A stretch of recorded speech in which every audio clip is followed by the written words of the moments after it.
So thanks again for joining us at the 2024 SSAC Competitive Advantage Talks presented by CAGR, also known as the Craft Analytics Group. My name is Mathieu Perrin, and I'm a Master of Science in Management Studies student at MIT Sloan. It is my pleasure to introduce this presentation, spotlighting under-the-radar performers in women's college volleyball. Please join me in welcoming our speaker, Scott Powers, Assistant Professor of Sport Analytics and Statistics at Rice University. Thank you.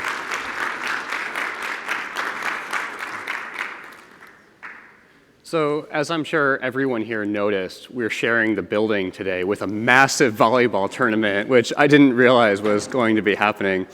I actually used to be part of that community, although my primary career was as a baseball data scientist. When I was a graduate student, I tried my hand at volleyball coaching. I was the assistant coach of a 17s boys team in California. And as a statistician, I volunteered during the matches to sit on the bench, and I had my laptop open, and I was recording everything that happened on our side of the net with these little keystrokes to encode which player made the touch, what kind of touch was it, and for passes, I rated the quality of the touch, which you typically do based on the number of attack options that are available to the setter, based on the quality of the pass. So I was doing this, and I wrote computer code that would then parse these keystrokes, and I could use it for player evaluation. Now, unfortunately, when you're coaching a high school volleyball team, there's not a lot that you can use analytics for. Unlike the Dodgers, you can't go out and sign a free agent or make a trade, so you're somewhat limited. There was one application where I had success, though, which was the head coach was really interested in the serving performance of the players, because you can use that for decisions with service substitutions. I remember there was one tournament and one moment in particular when one of our weaker servers went back to the service line. He was a jump server, often made errors, and I was thinking to myself as he went back to the service line, this would be a good moment for a service substitution. Sure enough, the player served the ball into the net, we lost the point, and then I, in my infinite wisdom, immediately shot up and ran across the bench to the head coach to let him know that that would have been a good opportunity to make a substitution. Because I was so subtle about it, the entire gym saw me do it, and including the kid who missed the serve. And I'll never forget the look that I saw on his face, because he knew exactly what I was running to the head coach to tell him. The head coach, incidentally, let me know that he was aware of the situation and that he wanted the kid to get more opportunities to get him going, to give him development opportunities. So you might be able to tell from that story that I'm not well suited to be a coach. But the reason I tell it is because it gives you a sense of the kind of data that we can use in volleyball and how we might use it. Okay. Unbeknownst to me, there was already a software called Data Volley that was developed in Italy in the early 2000s that did exactly what I was doing with my keystrokes and my computer code for parsing them, only in a much more sophisticated way. And with the advent of that data, there was a lot of good analytics work that came out of BYU in the early days of having those data available. That was largely because the legendary coach Carl McGowan was there, along with statistics professor Gil Fellingham and others. I've got a quote up here from Hugh McCutcheon, a longtime Wisconsin volleyball coach, about Carl, that he pioneered the application of scientific rigor to the way that we coach our sports. So you can see how combining that with Gil Fellingham's interest in volleyball, it led to a lot of great analytics work coming out of BYU at the time. Now, another person who came out of BYU shortly after that was Giuseppe Vinci, who was there from 2008 to 2015. When he left BYU, he started a company called Volleymetrics. And the way that VolleyMetrics works is that they receive video from college teams, and then they encode the results on a touch-by-touch basis of each game using that data volley software. And then the data, the touch-by-touch data, comes back to the college teams. So if you are a Division I varsity team, you've got access to touch-by-touch event data from all of the NCAA. I do want to give a shout out to Chad Gordon, who does excellent work puts it up on Twitter and on his website, volleydork.com. A lot of what he does is very similar to some of the work that I'm going to be presenting today. And then the other shout outs I want to give are to the two Rice students who collaborated with me on this. Luke Stansel is a senior, sorry, Luke, at Rice. Naomi Consiglio is a junior at Rice, and they're the two managers of the varsity volleyball team. Luke, incidentally, is here at Sloan. He gave a pitch during the pitch competition earlier this afternoon that went very well, I might add. So I was really lucky coming into this new job at Rice that the two student managers of the varsity volleyball team had the interests and the technical skills to contribute to this project. So to introduce the problem that we were working on, well, it was really more of an opportunity than a problem. And it has everything to do with the advent of NIL and the transfer portal in college athletics. So up here, I've thrown up a figure of the number of Division I women's volleyball players in the transfer portal in each of the last 6 years. I don't know whether you can read these numbers, but we go from like 500 on the low end to 1,000 on the high end. And having had some discussions with non-Rice coaches, I've heard that most of the time when an athlete enters the transfer portal, they already have at least one offer lined up. Now look, I'm not here to litigate the rules of NIL and the transfer portal, but my point is that the population of players that you could be considering as transfer candidates is even larger than these numbers would suggest. And it's large enough that if you're a varsity coaching staff, you've got 3 or 4 coaches, you can't possibly watch video on all of these athletes. And so our problem, our opportunity was how do we narrow down, how do we highlight which of the athletes the coaches should be spending their time on as part of this recruiting process. And in particular, how do we evaluate players based on their performance if they're in a smaller conference? Because you can't take performance against different qualities of competitions at face value for small conference athletes versus athletes in the Power 5 conferences. So up here is an example of the data that we're working with. This in particular is the sequence of touches that happened in the very first point of the 2022 national championship between Texas and Louisville. So for every touch on the ball, we know who did it, what kind of contact was it, where on the court did it happen, and then we've got a subjective evaluation of the quality of the outcome.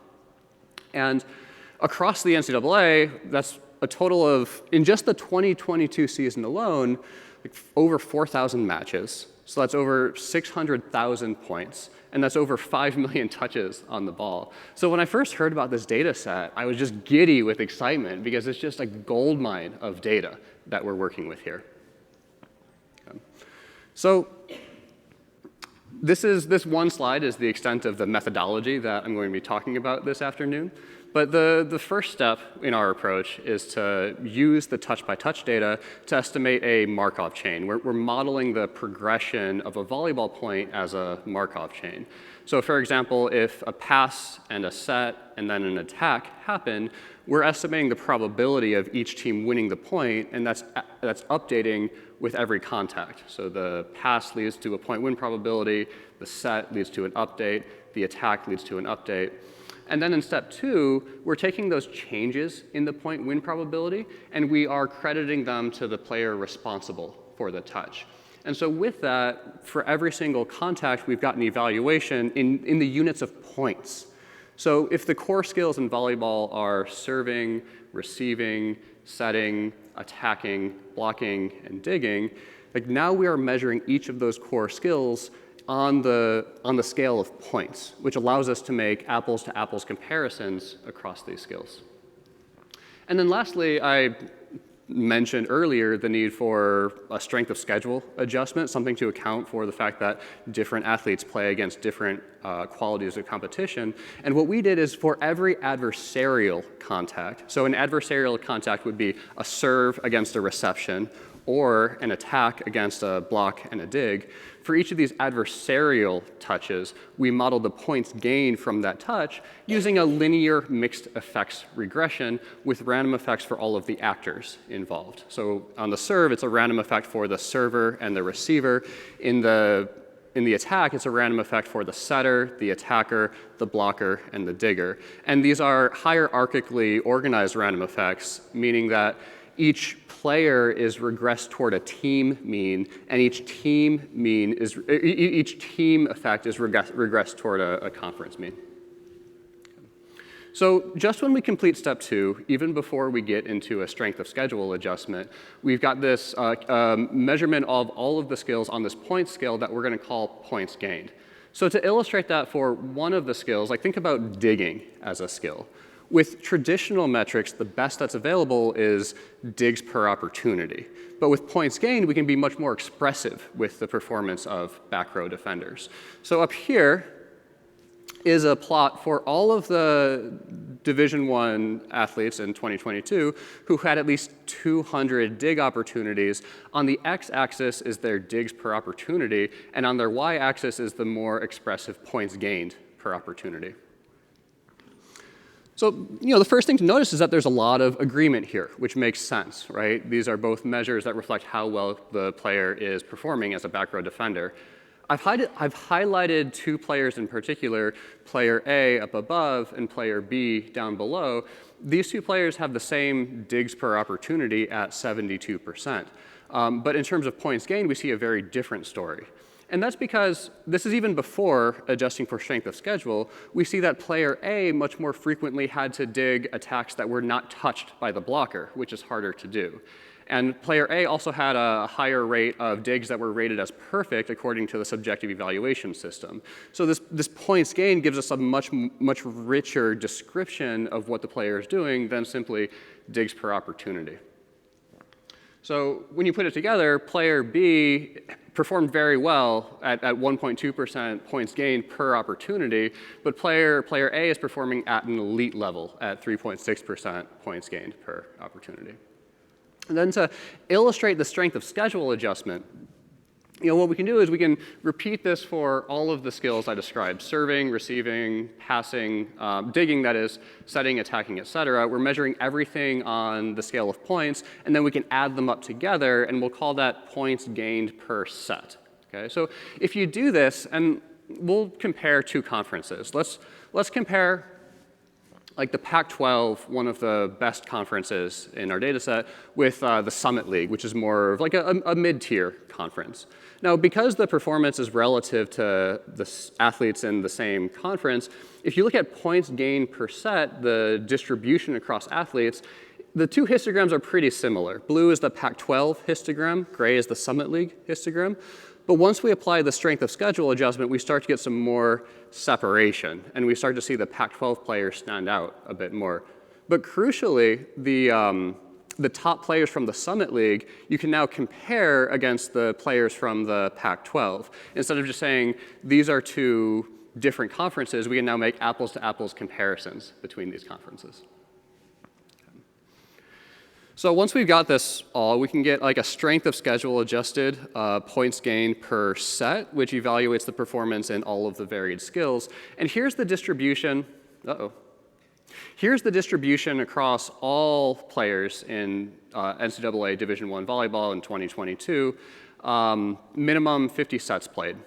Points gained per opportunity ranges roughly from points gained per set, ranges roughly from minus 0.5 on the low end to +1 on the positive end. Oops, excuse me. The vertical dashed orange line here is Logan Eggleston, widely considered the top player in the league in 2022. And I've also added a vertical gold line for the average performance by AVCA first team All-Americans. The silver would be the average performance by AVCA second team All-Americans. Bronze, third team All-America, and then the dotted black line is All-America honorable mention. So for the most part, the results that we're getting line up pretty well with the subjective evaluations made by the coaches who are voting for the AVCA All-America Awards. But crucially, there are some differences.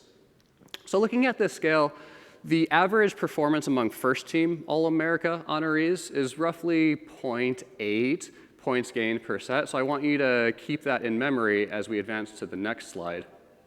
On the next slide, I'm highlighting the top performers who did not receive AVCA All-America recognition, even honorable mention. So a lot of the athletes on this list are performing at or above the average level of the first team All-Americans. And the first thing I want you to take away from this list is that for the most part, we're seeing athletes from Power 5 conferences, but we do have some representation from outside of those conferences. We've got San Diego, Wright State, UCF, Bowling Green. And so we are able to we're able to highlight the performance of players in these smaller conferences in the context relative to performance of players in the Power 5, in the larger conferences. The other thing I want to emphasize here is how many of these players were available in the transfer portal after the 2022 season. Jess Maruzic transferred to Penn State and was a second-team All-America honoree in 2023. Gabby Gonzalez transferred to Oregon and was All-America honorable mention in 2023. Kenna Sauer transferred to University of Houston, and she's missing her asterisk in this slide, but she was a third-team All-America honoree. Over on the other side of the slide, Yelianis Torres transferred to Tennessee, where she earned All-America honorable mention recognition. So the key takeaway here is that there were players who didn't receive the recognition in 2022, but we're able to highlight them in the context of the top players in the country. Now, if you don't follow volleyball closely, you might not know any of these names. I imagine that if you're a volleyball coach, you know all of these names, and you're going to tell me, Scott, these are not under-the-radar performers. And that's fair. We can set the radar wherever we want, and then we can identify the top performers who meet whatever that under-the-radar criterion is. Now, this criterion for under the radar might be more appropriate if, say, you're a professional volleyball team and you want to draft and sign players into your organization. And one of the really exciting things about volleyball is that we've got 2 new professional leagues in the United States in 2024. The Pro Volleyball Federation launched in January this year, and League One Volleyball is set to launch in November. So if you live close to one of these cities that has a team, I would encourage you to go check it out because I think you might like it. But the takeaways that I have for you today are, first, that there's just there's a lot of information in the touch-by-touch data for volleyball. It lends itself really well to statistical analysis. And so there's a lot of opportunity to uncover things that aren't shown in the box score statistics. The second item is one that I didn't touch on, but I want to point out, is that the top players on the points gained leaderboard tend to be outside hitters. And that's not surprising because outside hitters, the top ones, they play all around the rotation. They have the largest volume of attacks. They contribute significantly in serve reception, in back row defense, as well as blocking and serving contribution. So that's not so surprising. On a per set basis, the top middle blockers seem to contribute less. But to be fair to middles, they're generally only on the court half the time. They're only on the court when their rotation spot is in the front row, not in the back row. If you look at it on a per point basis, in terms of when the athlete is actually on the floor, then the top middles are performing at or above the top outsides in terms of how they're contributing to points gained. One more interesting finding that we had is regarding blockers. Even on attacks where there is no block touch, if you compare the contribution of the blocker identity and the digger identity in our model for predicting the outcome, the blocker identity explains roughly half of the variance in the outcome. Okay? So because the block is so important for setting the defense and funneling the attack where you want it to go, what we've learned is that we need to credit blockers for the outcomes of attacks even when they're not touching the ball. And so that's something that's reflected in the points gained metric that we had. And then the final takeaway is just that largely what we've done agrees with subjective evaluations. I think the quote is credited to Bill James that anytime you come up with a new model or a new metric, you want 80% of it to line up with what you already know, and you want 20% of it to tell you something new. And so I think that that's the sweet spot where we want to be, and I think that's the sweet spot that, where we were with these results. So I had to gloss over some of the details for the sake of this format, but you can find all the details of this work and other work at my website. Thank you for your attention today.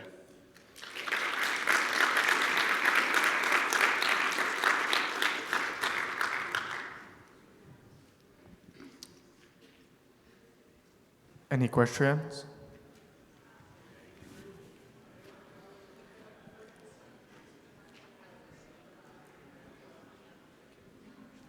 Hi, Gabe Firestein from Kager.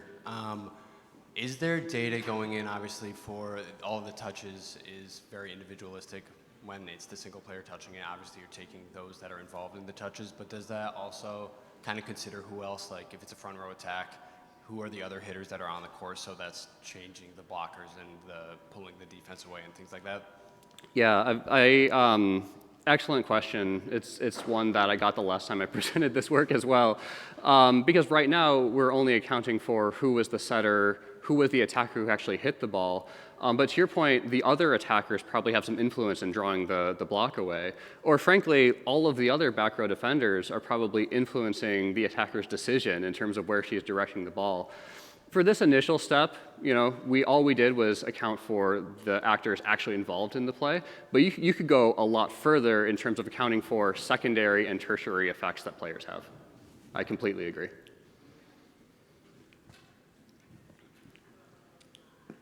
Alex Lawson, Yale University. I had a question about, you used the Power 5 thing to distinguish some conferences from others, which is not necessarily a volleyball term, but I was wondering in your findings of how certain conferences tend to have stronger players than others, if you found that Power 5 terminology aligned for volleyball, or if you found that there was different ways that you would group. We have a ranking of the top 5 conferences in the paper that we put together, the top conferences. And it turns out that the top 5 for women's volleyball did match the definition of Power 5. But the top conference after that was the West Coast Conference, which is true for volleyball, but probably not true for other sports.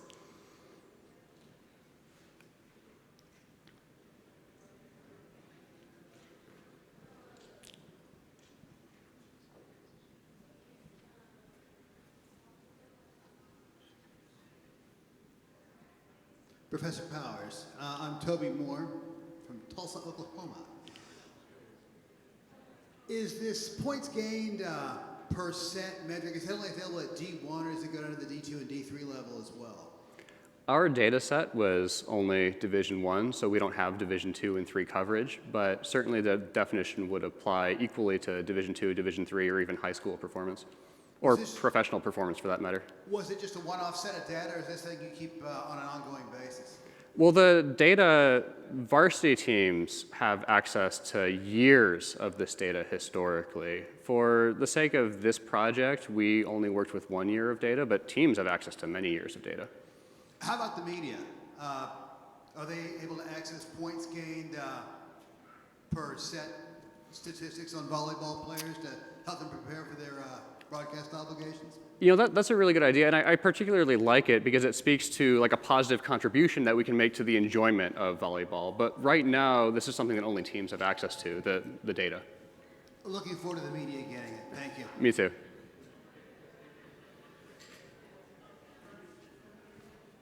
Hi,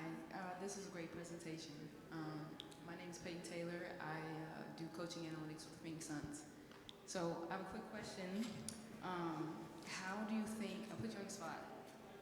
How do you think adding location data to this analysis, like tracking XY coordinates, would like transform this analysis, or just volleyball analytics in general? I'm a basketball person, so like I'm still trying to put some context to this.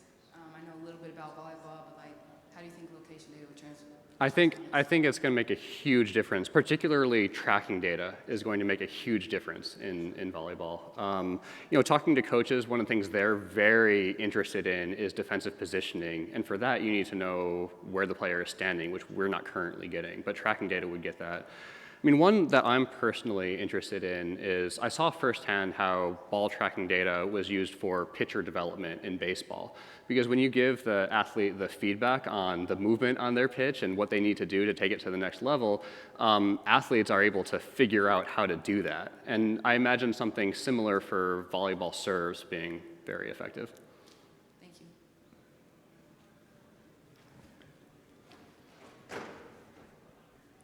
Thank you very much, everyone.